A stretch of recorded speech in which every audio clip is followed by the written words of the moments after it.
오늘은 부활신앙이 가장 핵심 가치인 이유라는 제목으로 말씀의 은혜를 함께 나누겠습니다. 이 세상에 존재하는 모든 기업은 이윤을 추구합니다. 이윤을 추구하는 기업이 가지고 있는 것, 그 기업이 생명처럼 소중하게 여기는 것은 그 기업의 핵심 기술일 것입니다. 핵심 기술은 기업 생존의 원천이 되고 기업을 기업답게 존재시켜주는 것이기 때문에 기업이 명운을 걸고 이 핵심 기술을 지켜내고 발전시키려고 합니다. 오늘날 국가 차원에서 기업들의 핵심 기술을 장려하고 발전시키고 기업의 핵심 기술을 유출시키려는 산업 스파이를 경계하는 이유는 국가의 경쟁력이 이 기업들이 핵심 기술을 지켜내는 것으로서 최고의 이윤을 추구해 주어야 하기 때문입니다. 이런 차원에서 우리 기독교의 핵심 가치, 그 핵심이라고 할 수 있는 가치는 무엇일까요? 무엇 때문에 기독교회가 세워지고 무엇 때문에 오늘날 기독교회가 이렇게 또 부흥하고 세워지는 역사가 계속되고 있는 것일까요? 이에 대해 우리가 대답할 수 있는 가장 중요한 기독교 신앙의 핵심적 가치라고 꼽으라고 한다면 부활일 것입니다. 부활. 오늘날 세계 곳곳마다 예수 그리스도의 이름으로 그리스도의 교회가 세워지는 부흥을 일으키게 된 그리스도의 신앙의 가장 핵심적 가치는 부활입니다. 2000년 전 로마의 식민지였던 팔레스타인 땅에 예수 그리스도께서 오셨고 12명의 제자들을 데리고 공생의 사역을 시작하셨을 때 아무도 교회를 주목하지 않았습니다. 아무도 그리스도를 주목하지 않았습니다. 그러나 예수님께서 십자가의 고난을 받으셨고 죽음을 당한 지 3일 만에 죄와 사망의 권세를 깨뜨리고 부활하셨고 부활을 믿는 예수 제자들이 모여들면서 흩어졌던 그리스도의 교회가 다시 세워졌고 다시 세워진 그리스도의 교회는 오직 예수 부활의 복음을 전파하게 되었습니다. 예수 부활은 그리스도 교회의 가장 핵심적인 신앙의 가치였기 때문에 계속 전파되었습니다. 이렇게 계속 전파되는 부활 신앙이었고 그래서 일어난 그리스도의 교회 부흥이었기 때문에 2000년이 지난 오늘날까지 전 세계적으로 가장 영향력 있는 신앙 공동체, 가장 많은 사람들이 그리스도의 교회를 찾고 믿게 되는 신앙 공동체를 이루게 되었다는 것입니다. 그렇습니다. 오늘 예수 그리스도의 부활 신앙만이 그리스도의 교회의 부흥을 일으킨 가장 중요한 신앙의 가치입니다. 사도행전 2장을 보시면 사도 베드로가 예수 그리스도께서 다시 살아나신 부활을 전파하며 자신이 예수 부활의 증인임을 고백했습니다. 사도행전 2장 30절 32절 말씀을 보시면 그는 선지자라 하나님이 이미 맹세하사 그 자손 중에서 한 사람을 그 위에 앉게 하리라 하심을 알고 미리 본고로 그리스도의 부활을 말하되 그가 음부에 버림이 되지 않고 그의 육신이 썩음을 당하지 아니하시리라 하더니 이 예수를 하나님이 살리신지라. 우리가 이 일의 증인이로다. 십자가에서 고난받고 죽음을 당하신 예수님께서 다시 살아나셨다는 부활을 전하는 사도 베드로의 설교로 인하여 이 설교로 인하여 3,000명의 사람들이 회개하고 주께로 돌아오는 그리스도 교회의 부흥이 일어나게 되었습니다. 이는 예수 부활의 복음이야말로 온전한 그리스도 교회의 부흥을 이룰 수 있는 원동력이었다는 것을 분명하게 증언하는 말씀입니다. 이런 차원에서 그리스도 교회를 싫어하고 대적하는 사단에게 있어서 그리스도의 교회를 무너뜨리기 위한 공격의 가장 중요한 공격 대상으로 삼아야 하는 것을 꼽으라면 그리스도인들의 부활 신앙일 것입니다. 그래서 사단은 교회를 무너뜨리기 위해 부활 신앙을 가진 성도들을 공격합니다. 부활 신앙에 관한 것들을 불신하고 의심하게 만듭니다. 부활신앙을 무력화시키면 교회는 무너질 수 있다고 생각하기 때문입니다. 그래서 교회 역사 가운데 사단이 부활에 대하여 불신하고 의심하게 만들었고, 이로 인한 논쟁과 다툼이 끊임없이 일어나게 되었습니다. 오늘 고린도 교회 성도들 가운데서도 바로 이런 사단의 공격으로 부활을 불신하고 의심하는 사람들이 있었습니다. 그래서 바울은 예수 부활은 역사적인 사실이며 성도인 우리가 붙들어야 할 가장 중요한 신앙적 가치라는 것을 고린도전서 15장 부활장에서 선포하고 있습니다. 사랑하는 성도 여러분, 또 한 번의 부활절을 맞이하는 저와 여러분의 삶에서 진정으로 예수 부활의 신앙을 가장 중요한 신앙의 가치로 붙잡고 살아갈 수 있어야 하겠습니다. 아무리 시대가 바뀌었어도 예수 부활은 변하지 않는 역사적 사건이고, 결단코 변하지 않는 우리가 붙들어야 할 절대적 신앙의 가치입니다. 그리스도의 교회와 성도인 저와 여러분의 삶이 무너지지 않으려면 오직 예수 부활의 신앙을 붙잡을 수 있어야 합니다. 오늘은 이런 차원에서 예수 부활의 신앙이 그리스도 교회에게 가장 핵심적인 가치가 되는 이유에 대해서 함께 묵상해 보기를 원합니다. 그 첫 번째로, 부활하신 예수님께서 잠자는 자들의 첫 열매가 되셨기 때문입니다. 이에 대해 본문 20절을 보시면 좋겠습니다. 그러나 이제 그리스도께서 죽은 자 가운데서 다시 살아나사 잠자는 자들의 첫 열매가 되셨도다. 부활하신 예수님께서 잠자는 자들의 첫 열매가 되셨기 때문에 예수님의 제자들, 그리고 바울, 그리고 오늘날의 우리들도 부활하신 예수님을 만나고 믿게 되었다는 것입니다. 부활하신 주님을 만나는 첫 열매로서 부활하신 주님께서 잠자는 자들의 첫 열매가 되신 것으로서 예수 제자를 만나 주셨고, 그리고 바울을 만나 주셨고, 그리고 오늘날 우리들도 만나 주셨다는 것입니다. 그러므로 잠자는 자들의 첫 열매가 되는 것으로서 부활신앙은 오늘날 우리에게 있어서 가장 중요한 핵심적인 신앙의 가치가 된다는 것입니다. 예수님의 12제자들뿐만 아니라 사도 바울도, 그리고 오늘날의 우리들도 부활하신 예수님을 직접 만남으로써 부활의 증인이 되었고, 부활의 믿음을 가질 수 있게 된다는 것입니다. 바울은 이렇게 부활하신 예수님을 직접 만남으로 말미암아 부활의 증인이 된 사람들에 대하여 오늘 고린도전서 15장 3절 8절까지의 말씀에서 이렇게 증거하고 있습니다. 내가 받은 것은 먼저 너희에게 전하였느니 이는 성경대로 그리스도께서 우리 죄를 위하여 죽으시고 장사 지낸 바 되셨다가 성경대로 사흘 만에 다시 살아나사 게바에게 보이시고 후에 12제자에게와 그 후에 500 형제에게 일시에 보이셨나니 그 중에 지금까지 대다수는 살아있고 어떤 사람은 잠들었으며 그 후에 야고보에게 보이셨으며 그 후에 모든 사도에게와 맨 나중에 만삭되지 못하여 난 자 같은 내게도 보이셨느니라. 예수님께서 십자가에 달려 죽으시고 3일 만에 부활하신 이후에 곧바로 하늘로 승천하시지 않았습니다. 40일 동안, 승천하시기 전 40일 동안 이 땅에서 계셨습니다. 부활하신 예수님께서 40일 동안 이 땅에 계시면서 가장 많이 하신 일은 사람들을 만나는 일이었습니다. 예수님을 만나는 자들은 예수님께서 십자가의 고난과 죽음으로 이 세상을 떠나셨다는 것을 다 알고 있는 자들이었습니다. 그런데 그들에게 부활의 주님은 자신의 못자국난 손을 보여주시고 창이 들어간 허리도 보여주셨습니다. 이렇게 예수님이 온전한 부활체임을 그들에게 보여주시고 함께 식사도 하셨다고 했습니다.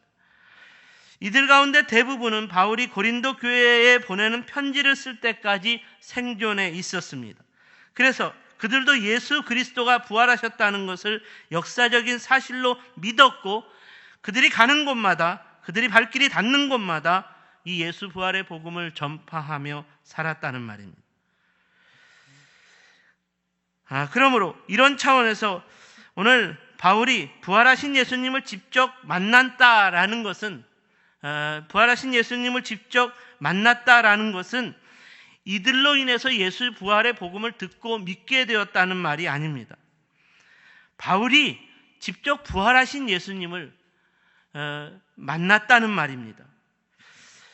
바울은 시기적으로 볼 때 예수님의 제자들처럼 이렇게 예수님이 부활하시고 승천하시기 전 40일 동안 부활하신 예수님을 직접 만났던 사람들처럼 바울은 그런 예수님, 부활하신 예수님, 이 땅에 있는 예수님을 만나지 않았습니다. 예수님께서 부활하신 이후에 승천하시기 전에 바울이 부활하신 예수님을 만나지 않았다는 것입니다. 바울이 만난 예수님은 부활하신 이후에 승천하셨고, 승천하신 이후에 다메섹 도상으로 찾아오신 예수님을 만났다는 것이었습니다. 이런 만남이었기 때문에 부활하신 예수님을 만나고 부활하신 예수님을 만난 이 만남이 부활하신 예수님께서 40일 동안 승천하시기 전에 부활하신 예수님을 직접 만났던 사람들과 비교했을 때 바울의 만남은 그들 가운데 직접 내가 부활하신 예수님을 만났다 이렇게 고백할 수 없는 그런 연약한 열등감을 가질 수밖에 없는 모습이었다는 것입니다. 그런데 오늘 바울은 이런 부활하신 예수님께서 40일 동안 이 땅에서 부활하신 예수님을 직접 보여주시고 만나고 했던 사람들과 동일하게 나도 부활하신 예수님을 만났다라고 고백하고 있다는 것입니다. 어떻게 이런 고백이 가능할 수 있을까요? 오늘 본문에서 바울은 부활하신 예수님을 만나는 만남은 시간적, 공간적 차원에서 예수님을 만나는 만남이 아니라고 말하고 있습니다. 바울은 예수님께서 부활 승천하신 이후라도 시간과 공간의 제약을 받지 않으시는 분이시기 때문에 부활하신 예수님을 직접 만날 수 있다고 믿었고, 그가 이렇게 만났기 때문에 자신을 가리켜 부활하신 예수님을 만남으로 인해 자신도 잠자는 자들의 첫 열매가 되었다라고 고백하고 있다는 것입니다. 그러니까 오늘 이 말씀이 주는 도전은, 오늘날 우리가 부활신앙을 갖게 된다는 것은 우리도 예수님의 제자들처럼, 그리고 사도 바울처럼 부활하신 예수님을 직접 만나는 것이어야 합니다. 우리가 부활하신 주님에 대해 어떤 사람의 말을 전해 들음으로써가 아니라 우리 자신이 직접 부활하신 예수님을 만나는 것이어야 한다는 말입니다. 예수님의 제자들도 무덤에서 부활하신 예수님을 만난 두 여인이 전하는 부활 소식을 들었지만 믿지 않았습니다. 아니, 믿을 수가 없었습니다. 하지만 부활하신 예수님께서는 그런 제자들에게 직접 찾아와 만나주심으로 그들이 부활을 믿게 되었다고 했습니다. 그러므로 바울은 자신도 부활하신 예수님을 직접 만났다고 고백합니다. 그래서 잠자는 자들의 첫 열매의 축복을 누리게 되었다는 것입니다. 그러므로 이후로도 모든 사람들이 자신처럼 부활하신 예수님을 직접 만나야 한다라고 도전하고 있는 것입니다. 사랑하는 여러분, 부활신앙은 부활하신 예수님께서 잠자는 자의 첫 열매로서 베드로와 야고보를 직접 만나 주셨고, 부활하신 예수님께서 바울을 직접 만나 주셨기 때문에 붙들 수 있는 신앙인 것입니다. 그러므로 오늘날 저와 여러분도 부활하신 예수님께서 저와 여러분을 직접 만나 주셨기 때문에 오늘 그 부활 신앙을 가지고 부활의 주님을 찬양하기 위해 이 자리에 나와 예배하게 되었다는 말입니다. 이 부활 신앙은 사람의 논리와 말로써 믿을 수 있는 것이 아닙니다. 이 부활 신앙은 철학과 과학으로 증명할 수 있는 것도 아닙니다. 저 또한 주일학교 때부터 부활하신 주님에 대한 이야기를 듣고 배웠습니다. 하지만 도무지 믿어지지가 않았습니다. 그러던 어느 날 성령 하나님께서 직접 찾아와 주심으로 깨닫고 믿을 수 있게 되었습니다. 부활신앙은 성령님께서 우리를 직접 찾아와 만나주시는 감동으로 깨닫고 믿게 되는 것입니다. 그러므로 부활신앙을 갖게 되었다는 것은 부활하신 예수님을 직접 만나게 되는 강력한 성령 체험의 역사인 것입니다. 바로 이런 차원에서 바울은 우리가 예수님을 만났다라고 말하는 것은 부활하신 예수님을 믿지 않는 것으로는 도무지 불가능하다는 것입니다. 예수님을 만나면 성령께서 강력하게 우리 안에 내주하셔서 우리로 하여금 깨닫게 하십니다. 그러니까 예수님을 만났는데 나는 부활을 믿을 수 없다. 이렇게 말하는 것은 예수님을 만남으로써 이루어지는 성령의 내주하심을 거부하는 것입니다. 성령이 동행하지 않는 것이고 성령님을 거역하는 것입니다. 그러므로 저와 여러분이 예수님을 믿음으로써 우리에게 임재하시는 성령 하나님의 역사를 믿는다면 부활하신 예수님을 만남으로써 잠자는 자들의 첫 열매로 우리를 바울처럼 불러주셨다. 우리를 예수 제자들처럼 불러주셨다.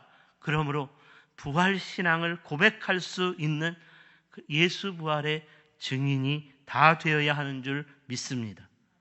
두 번째로 예수 부활의 신앙만이 날마다 죽는 그리스도인의 삶을 살 수 있기 때문입니다. 이에 대한 교훈이 본문 31절입니다. 형제들아 내가 그리스도 예수 우리 주 안에서 가진 바 너희에 대한 나의 자랑을 두고 단언하느니 나는 날마다 죽노라. 바울이 자랑할 수 있는 것은 날마다 죽는 삶이라고 말합니다. 바울은 날마다 나는 죽노라고 고백합니다. 여기서 바울이 죽는다는 것은 자기를 낮추는 삶에 대한 신앙 고백적인 간증입니다. 바울은 이 땅의 것들은 덧없는 것임을 알기 때문에 이 땅의 것들에 목숨을 걸지 않았습니다.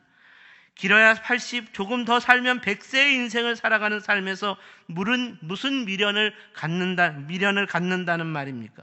무엇 때문에 이 땅에서 서로 다투고 죽이며 산다는 말입니까? 그리스도 예수 안에 있는 우리는 저 하늘나라를 바라보고 소망하는 삶인데 예수 그리스도께서 부활하신 것처럼 우리도 언젠가는 이 땅을 떠나게 되면 저 하늘나라에서 영원히 살아갈 부활의 몸을 입고 영원한 구원자이신 하나님과 그의 아들 예수와 함께 왕노릇하며 살 것인데 이 땅에서 무엇 때문에 우리가 서로 다투며 죽이며 살겠습니까? 그러므로 바울은 나는 이 땅에서 누구와도 다투며 죽이며 살지 않기 위해 나를 낮추는 나는 날마다 죽는 삶을 살겠노라고 말합니다. 내가 죽는 삶을 살겠다고 말합니다. 그러므로 본문 29절을 보시면 바울이 자신이 죽는 삶에 대해서 부활과 침례로 비유하며 말합니다. 만일 죽는 자들이 도무지 다시 살아나지 못하면 죽는 자들을 위하여 침례를 받는 자들이 무엇을 하겠느냐? 어찌하여 그들을 위하여 침례를 받느냐? 이 말씀은 죽음에서 죽는 자들을 위하여라는 말은 죄에 대하여 죽은 침례받은 바울 자신을 포함하는 말입니다. 그리고 이 말씀은 바울은 자신이 부활하게 될 것을 염두에 두고 한 말이기도 합니다. 침례받은 자들은 부활 소망을 가지고 침례를 받습니다. 그러니까 이 말씀은 죽은 자들이 도무지 다시 살아나지 못한다면 이 땅에서 죄에 대하여 죽는 자로서 침례를 받고 일평생 나는 죽는 자로 살겠노라고 낮추는 자기를 희생하고 자기를 헌신하는 삶을 살아온 사람은 억울하지 않겠느냐는 말입니다. 그러므로 만일 부활이 없다면 사람들이 죄에 대하여 죽는 침례를 받을 필요가 없는 것입니다. 침례를 받아 날마다 죽는 삶을 산다는 것은 이렇게 죽는 자들이 다시 살아나 영생과 구원의 주인공이 될 수 있는 부활신앙으로 무장하였기 때문입니다. 우리가 침례를 받는 것은 이 땅의 죄악에 속한 삶에서 나는 죽고 이제 나는 부활하신 그리스도와 함께 영원한 의인으로 살아가겠노라는 신앙 고백을 공표하는 것입니다. 그래서 침례를 받은 우리는 죄에 대하여 날마다 죽는 자들이라는 것입니다. 침례를 받은 우리는 날마다 죄악으로 가득한 세상에서 날마다 죽는 자로 산다는 말입니다. 죽는 자가 다시 살아나는 부활 신앙을 믿는 사람이라면 이 땅에서 날마다 죽는 자로 살아갈 수 있다는 말입니다. 바울은 고린도 교회 가운데 다툼과 분쟁이 일어나는 것으로 인하여 이를 중재하기 위해 이 서신서를 기록했습니다. 고린도 교회 성도들에게 왜 다툼과 분쟁이 일어나게 되었을까요? 고린도 교회는 말씀과 기도로 뜨거웠었고 이로 인하여 성령 충만한 성도의 교제가 가득했던 교회였습니다. 성령 충만하여 여러 가지 성령의 은사가 일어나게 되었습니다. 그런데 이렇게 성령의 은사로 받은 것으로 인하여 영적으로 교만해지기 시작했고 자기의 은사가 더 귀하고 더 큰 것이라고 더 중요한 것이라고 다른 성도들과 사람들과 충돌하기 시작했습니다. 얼마 전에 목회를 40년 하신 선배 목사님을 만나 이야기하는데 성도들이 세상적으로 교만한 것보다 더 고치기 어려운 것이 영적으로 교만한 것이라고 저에게 가르쳐 주었습니다. 왜냐하면 영적인 교만은 주님이 자기만을 인정해 주신다는 것 때문에 웬만한 목사의 충고도 전혀 듣지 않는다는 것입니다. 오늘 고린도 교회가 바로 이런 영적 교만에 빠져 누구의 말도 듣지 않으려고 했고 서로 자기 은사를 자랑하며 다툼과 충돌을 일으켰습니다. 심지어 자기 편을 만드는 파당과 분당을 조장했습니다. 그리고 교회 안에서 일어난 분쟁의 문제를 세상의 법정까지 끌고 갔습니다. 서로 자기 주장에 한치의 양보가 없었습니다. 무조건 나는 맞고 너는 틀렸다는 논리로 대했습니다. 어떻습니까? 고린도 교회의 모습이 오늘날 우리가 보는 교회의 모습과 너무나 동일하다는 생각이 들지 않습니까? 고린도 교회 같은 모습이 우리가 지난날 경험했던 교회들의 이야기가 아닙니까? 왜 이런 일이 벌어지는 것일까요? 왜 이렇게 그리스도의 교회가 무너지게 된 것일까요? 이는 우리 모두가 확실한 부활 신앙 위에 서 있지 못하기 때문입니다. 바울처럼 확실한 부활 신앙으로 살지 않기 때문입니다. 나는 이런 부류들과 다르다라고 그렇게 말하지 마십시오. 진정한 부활 신앙을 가진 사람이라면 날마다 죽는 삶으로서 다투지 말아야 합니다. 진정한 부활 신앙을 가진 사람은 날마다 죽는 삶으로서 다른 사람과 충돌하지 말아야 합니다. 우리 속담에 지는 것이 이기는 것이다 라는 말이 있습니다. 이 말은 매우 성경적인 도전을 주는 것이라 저는 생각됩니다. 오늘 바울도 부활신앙을 가진 사람이라면 내가 죽는 것이다. 내가 죽는데 어떻게 충돌이 일어날 수 있겠는가? 내가 죽는데 어떻게 이 갈등이 일어날 수 있겠느냐라고. 그러므로 나는 죽는다라고 고백하며 이기는 삶에 대해 도전하고 있습니다. 다음 주에 서울 부산에서 시장 보궐선거가 치러지는데 TV의 시장 후보들이 TV 토론을 하는데 서로 온통 헐뜯고 다투고 충돌하는 내용으로 가득 볼 내용이 하나도 없었습니다. 아무리 생각해봐도 정치인들의 수준에서는 지는 것이 이기는 것이다 이런 속담을 전혀 기대할 필요가 없다는 생각이 듭니다. 사랑하는 성도 여러분, 우리가 이 세상에서 분쟁하는 이유는 자기의 자아를 죽이지 못하는 이유 때문인데 이는 온전한 부활신앙을 붙잡지 못했기 때문입니다. 우리가 정말로 저 천국에서 영원한 천국 백성으로 살게 될 것을 믿는다면 우리도 예수님처럼 십자가의 고난과 죽음을 이기고 부활하신 것을 믿는다면 이 땅의 것에 그렇게 집착하고 이기기 위해 짓밟고 죽이는 분쟁과 싸움을 할 수 없을 것입니다. 더 좋은 집, 더 좋은 것들을 내가 먼저 차지하기 위해 남의 눈에서 피눈물 나게 하는 아기다툼의 삶을 살지 않을 것이라는 말입니다. 부활신앙이라면 사도 바울처럼 날마다 자신을 낮추고 죽는 삶을 사는 것이기 때문입니다. 요한복음 12장 24절에서 제자들에게 주님이 날마다 죽어야 하는 삶에 대해서 이렇게 가르치셨습니다. 한 알의 밀이 땅에 떨어져 죽지 아니하면 한 알 그대로 있고 죽으면 많은 열매를 맺느니라. 이 세상에 존재하는 모든 생명체가 열매 맺기 위해서는 뿌려진 씨앗이 죽어야 한다고 했습니다. 우리가 영원한 천국에서 참된 부활 생명을 누리기 위해서 이 땅에 먼저 부활 신앙을 가진 우리의 육체가 이 땅에서 영적인 씨앗이 되어야 합니다. 죽는 씨앗이 되어야 한다는 말입니다. 그러므로 주님처럼 사도 베드로처럼 요한처럼 그리고 바울처럼 그리고 우리 믿음의 선조들처럼 우리도 날마다 죽어 썩어져야 저 천국에서 영원한 부활 생명체로서 덧입을 수 있다는 도전이 우리에게 주는 주님의 말씀입니다.